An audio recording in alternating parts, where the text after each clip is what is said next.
let's start with Essendon, of course. Only a couple of weeks ago, or over a week ago, we had the announcement of Josh Fraser as the Carlton coach. Now we have an Essendon coach in Mark McVeigh.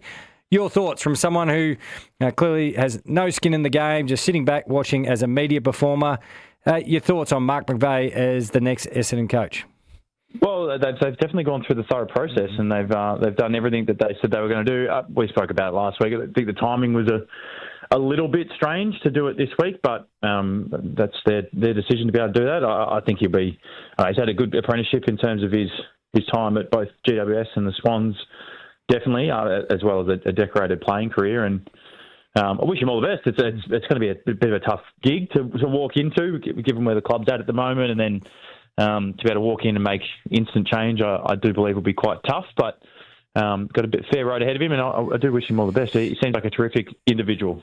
Doc, you've got experience in this space, and interviewing people for potential roles and candidates, and just like everybody else, we've watched Essendon, almost wading through the mud at the moment. Of course, they've added some great young talent. What would be the question that you'd want to ask Mark McVeigh if before he got the job? Do you want to know about his game plan? Do you want to know how he's building it out? Do you want to know philosophy? What would be the thing you go, look, I'd love to find this out just before I give you the job?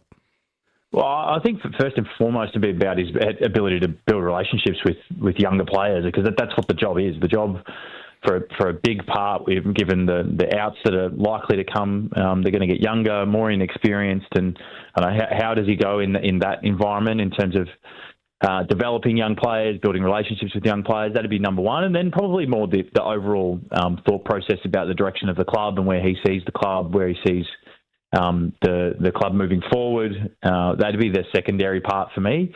Probably game plan for me probably sits a bit lower than some of the other gigs. If you're walking into a gig that is a ready-made premiership team and not premiership, but a finalist team, and you're trying to take that extra little jump, game plan becomes, I think, a bit more important up there. But in this role, it's going to be so much hard work behind the scenes in building a list and building a culture. So how does he go with that? And if you look at the clubs that he's been at, you go to the Giants in terms of their build and their repeated success in finals, and you've got Sydney who are the same. So he knows what it looks like to get it to a level that competes regularly. So how does that implement and translate to Essendon, and how long that's going to take? That'd be some of the questions I'd be asking if I was on the other end of the desk. So I'll twist it into a different question. You spent a long time at the elite level. You had a number of coaches, even through your junior football as well. What would be a word of advice? So you're part of the Essendon board. He signs in. You put the polo on, and you just say,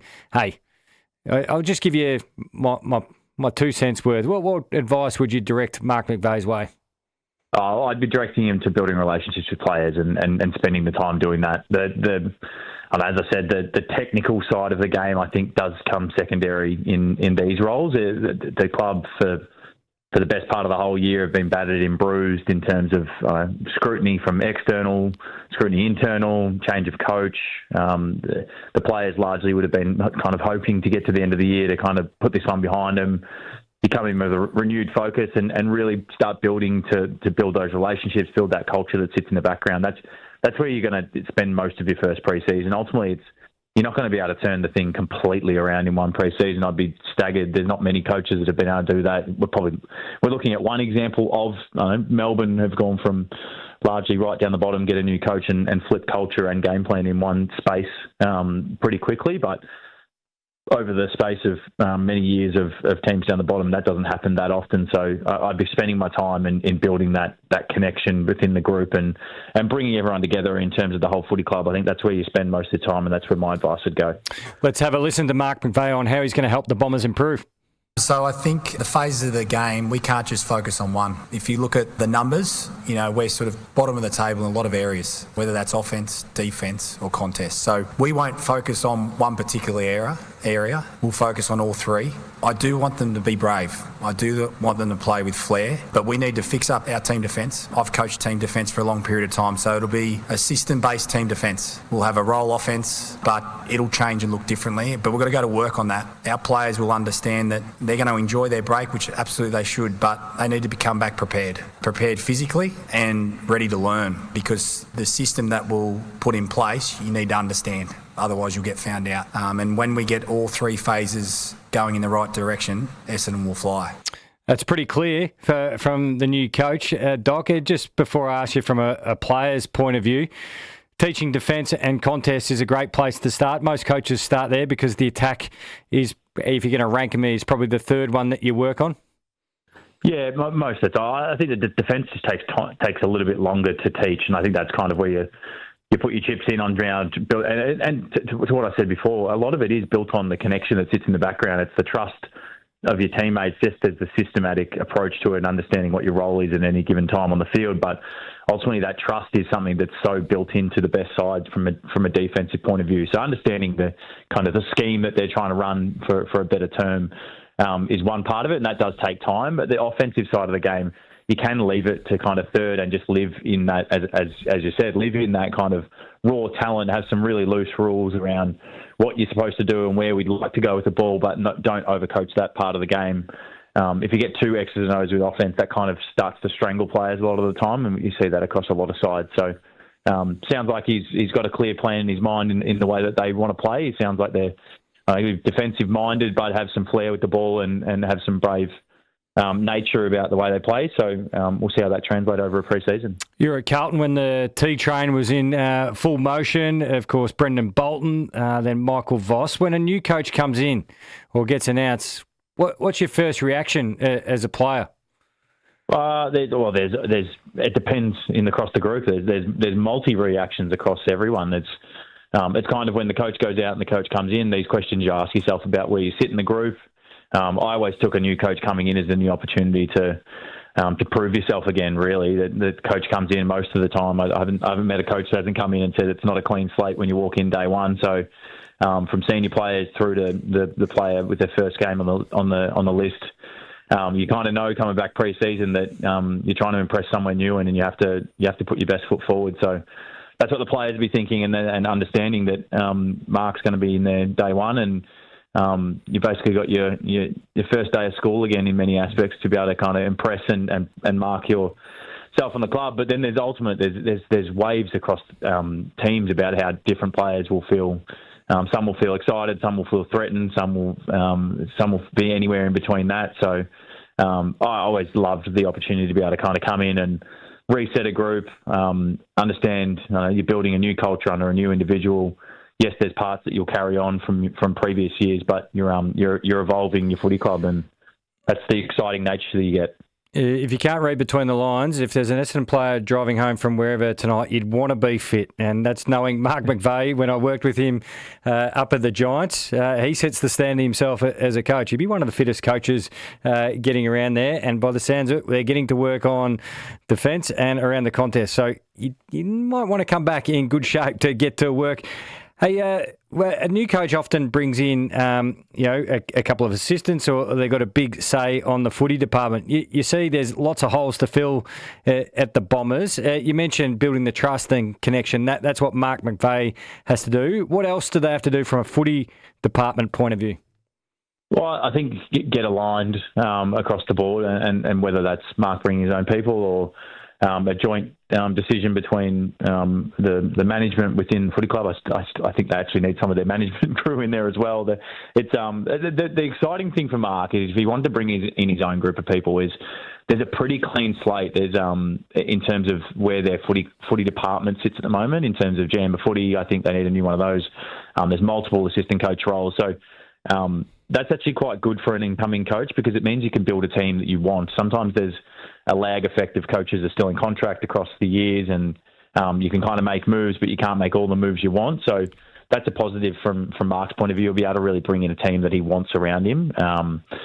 But ultimately, they've got a fair bit to fix. If you're going off performances this year and kind of the chaos that's sat around Essendon for a large part of the year, there's a fair bit to rebuild in there. But with this, with the storm that sits around clubs, sometimes it can really galvanise groups. It can really galvanise playing groups in terms of what they need to get out of it and the lessons you learn under these trying circumstances. So, what I think Mark will get, as you said, is he'll get a pretty driven group that understands that they're there to get better and they need to come in good condition to climb off the bottom of the ladder.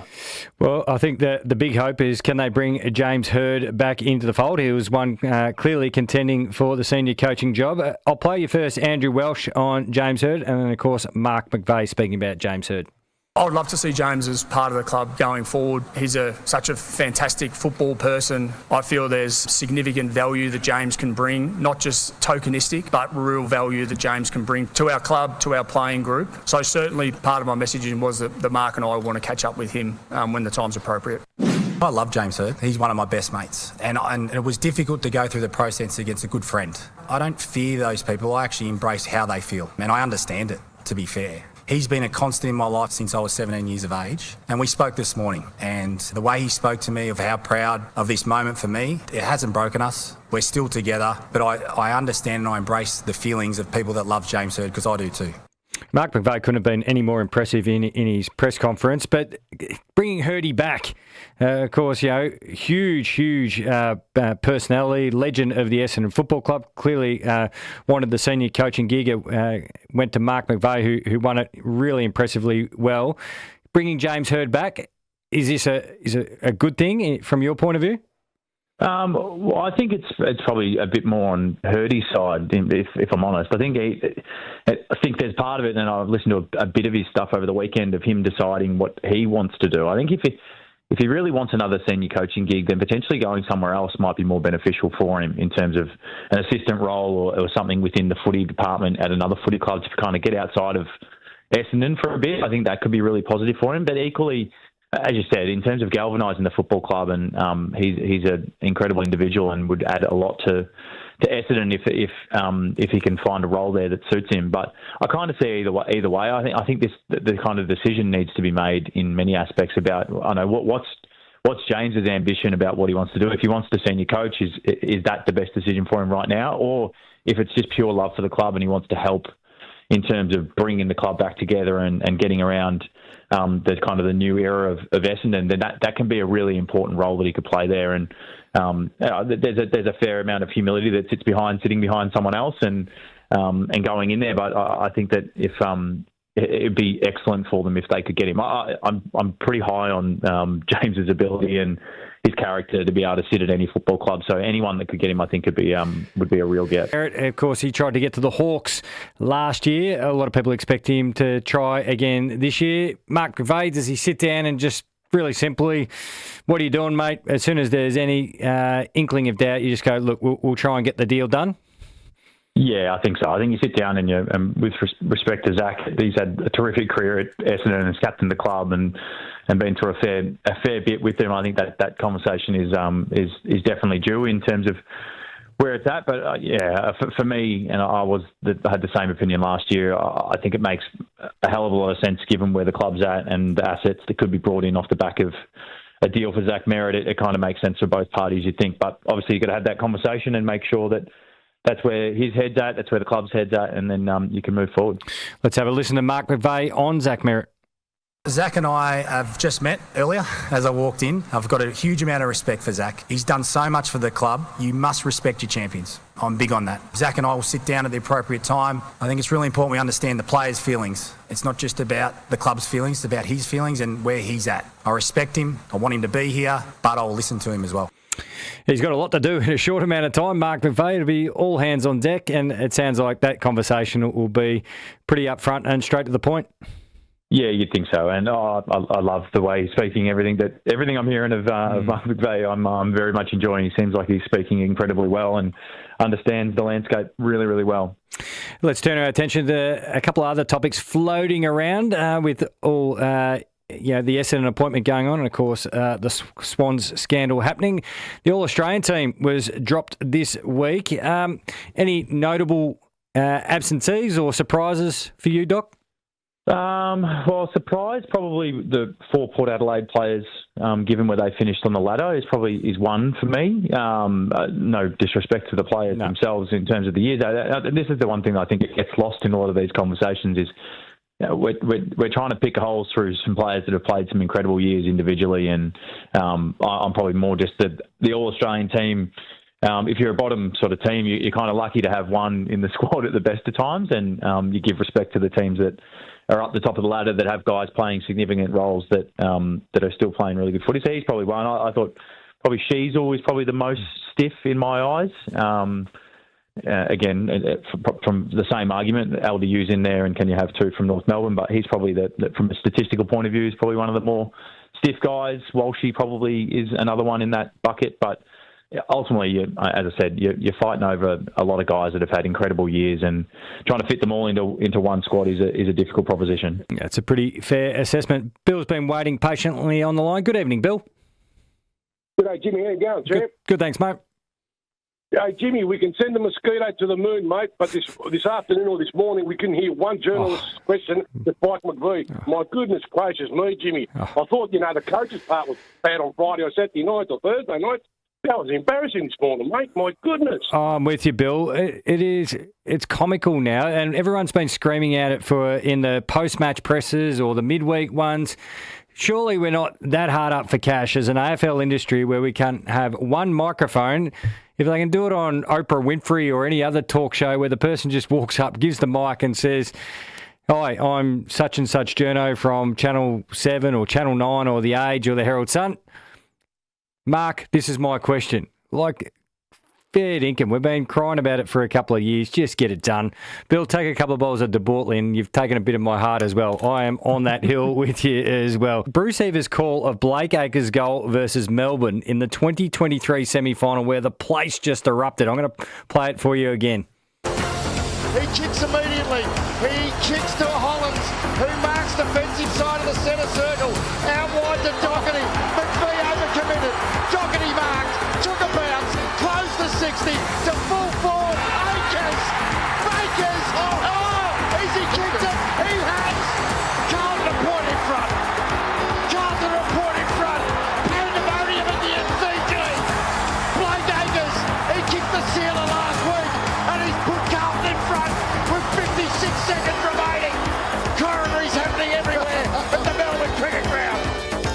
Oh, what kind of memories were they for you, Doc? Taking a bounce, if you don't mind. Just cool as a cucumber. Yeah, it was. I know. It's one of the joys of Carlton playing Melbourne in the final this week. Is I've just been tagged in absolutely everything over Instagram, and all of the plays come up again. No, it's been nice. I'm really looking forward to the game. Has anyone checked on Beef since that? He's blown a gasket during that call. No, he's too busy eating. He's eating sorry pie because the Saints aren't participating, of course, in the top 10. Hey, I just want to quickly ask you before we have a quick look at the games. That moment, or the moment for you where you kicked your goal, of course, in your comeback game where everybody at the MCG was just so proud of you? They're just very different. Well, the finals from a team perspective is incredible to get there finally after so long and then have such an amazing game. But returning from cancer and being able to have that moment and represent that to all the people that have gone through a tough time or gone through cancer, that moment changed my life. So I'm definitely going to say that one was my favourite of my footy career, just because of all of the stories that everyone tells me about that moment as it lives on afterwards. Yeah, make sure you get Doc's book as well. It's a fantastic read. All right, Melbourne versus Carlton. The D's, if they can get the ball on the outside, they look very, very dangerous. We know the Blues are moving the ball a lot quicker, but it's still built off contest and clearance. How do you think this one's going to play out? Yeah, I've done a bit of research into both the games. It's an interesting one. That Carlton's winning formula at the moment is kind of, as you said, it's built off contest, and they're very good in that ground ball game, and largely around that uncontested mark kind of game.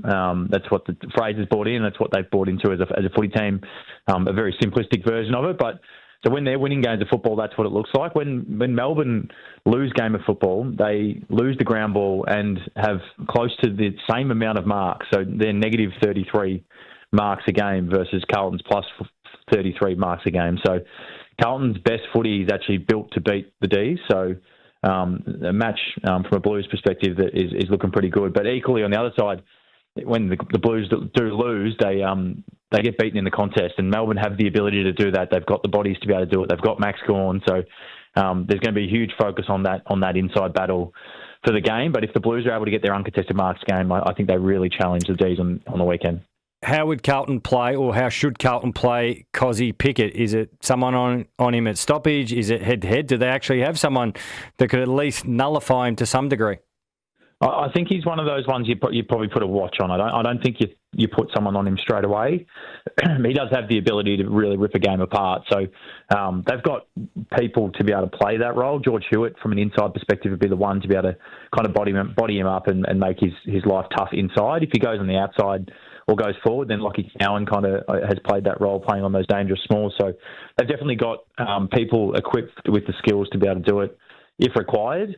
From the other side, if I'm Stephen King, I'm putting Jack Steele straight on Paddy Cripps to try and limit that inside game and nullify him. So there's a keen eye from an observer of the game, from the tactical battle of the coaches, of what they do and what they try and take off the table for the opposition. We know you're tipping the Blues. Let's turn our attention to the Western Bulldogs versus Collingwood. For me, just quickly, Doc, this feels like it's going to be a battle for long down the line method. We know Collingwood likes to play in that and then, of course, hit the open side with their system. The Bulldogs the last 2 weeks have been forcing sides into going long down the line with, call it, the 50-metre defensive bubble. Everyone within 50 metres of the ball and press and get the outnumber. Yeah, absolutely. The Dogs, the last couple of weeks, from a systematic defensive point of view, have been outstanding. I'm expecting the Dogs to win that inside battle. Their talent and is incredible in there. The key battleground for me is whether the Dogs can score or keep it in their forward half. That's kind of the piece from a statistical point of view that sits out. It's kind of a strength versus the Dogs are trying to keep the ball in there, and they play their best footy. They play that long down the line game. They keep you there. They don't allow you to have any ball movement, which is what they just did against the D's. They did it against Carlton in the last 2 weeks. So that's what they're trying to do.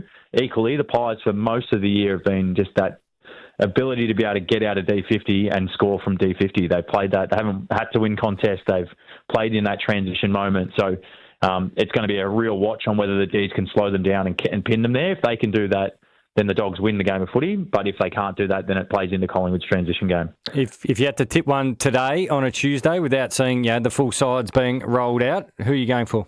Oh, this one's a tough one because the injuries do play such a big part on who I'm tipping. I'm going to lean into Collingwood. I just think that their consistency across the year and their system, I feel like the Flyers are going to come in with an incredible game plan and just shut the game down and play it in their way. So I'm leaning there now. Norton's a huge sway vote for me, whether he gets up and plays.